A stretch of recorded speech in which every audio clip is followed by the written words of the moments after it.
অহাকালি extended executive এই 2 দিনীয়া কাৰ্যসূচীৰে আমাৰ প্ৰগ্ৰাম ইয়াত হ'ব আৰু ইয়াত দলীয় কিছুমান কথা আমি আলোচনা কৰিম।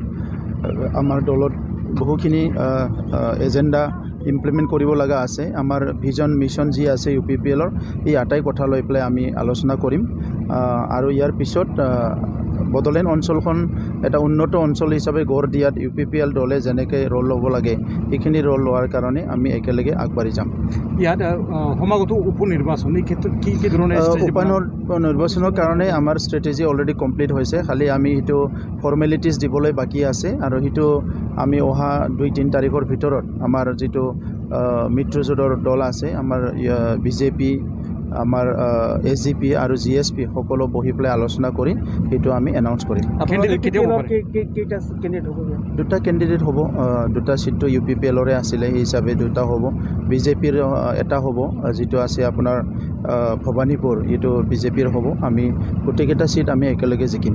ইয়াত তামোলপুৰত BJP ফালৰ পৰা এজন নেতা এইটো চেল্ফ ষ্টাইল নেতা হয়, ইয়াত একো ক'ব লগা নাই। তেনেকুৱা নেতা বহুত আহে যায়, আপোনালোকে দেখিছে পলিটিক্সত ৰাজনীতি পথাৰখনত তেনেকুৱা বহুত আহে যায়, কিন্তু দলৰ নীতি আদৰ্শ দলৰ ডিচিপ্লিন যোনে মানি থাকিব সেয়ে দলত থাকি পেলাই আপুনি নিজৰ যিটো কেৰিয়াৰ সেইটো গঢ়িব পাৰিব।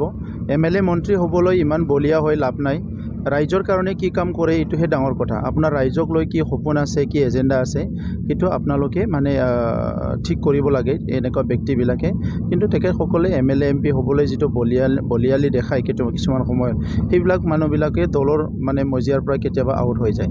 ND হিচাপে 6টা সমষ্টি কি আশা উপনিৰ্বাচন বুজি পোৱা নাই? NDA হিচাপে NDA দল গোটেইকেইটা চিট জিকিব, ইয়াতো কোনো সন্দেহ নাই। NDA হিচাপে যিখিনি চিট আছে গোটেইকেইটা চিট জিকিব অসমত।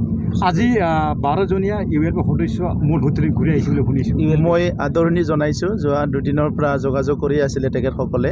তো আমি এইটো মিছনটো সফল হ'ল। আমাৰ বাক্সা ডিষ্ট্ৰিক্ট এপছুৰ প্ৰেছিডেণ্ট উমেশ দৈমাৰী ডাঙৰীয়াৰ লগত তেখেতসকলে যোগাযোগ কৰিছিলে। ইয়াৰ পিছত আমাৰ অসমৰ মুখ্যমন্ত্ৰী ডাঙৰীয়া GP সিং ডাঙৰীয়া, আমাৰ লোকেল পুলিচ চব মিলি পেলাই তেখেতসকলৰ লগত যোগাযোগ কৰি আজি তেখেতসকলে উভতি আহিছে আৰু তেখেতসকলে ADGPৰ লগত কথা পাতিব। ইয়াৰ পিছত বাকীখিনি ফৰ্মেলিটিজ কৰি আইনে যিটো কয় সেইটো মতে ডিচিশ্যন হ'ব। আমাৰ মুখ্যমন্ত্ৰী ডাঙৰীয়াই কেবিনেটত ব্যস্ত আছে, তেখেতে কেবিনেটৰ পিছত বাকীখিনি কথা আমাক জনাব আৰু আইনগতভাৱে যিখিনি কৰা হ'ব। কিন্তু আমি বিচাৰিছোঁ যে তেখেতসকলে নিজৰ ঘৰলৈ উভতি যাওক আৰু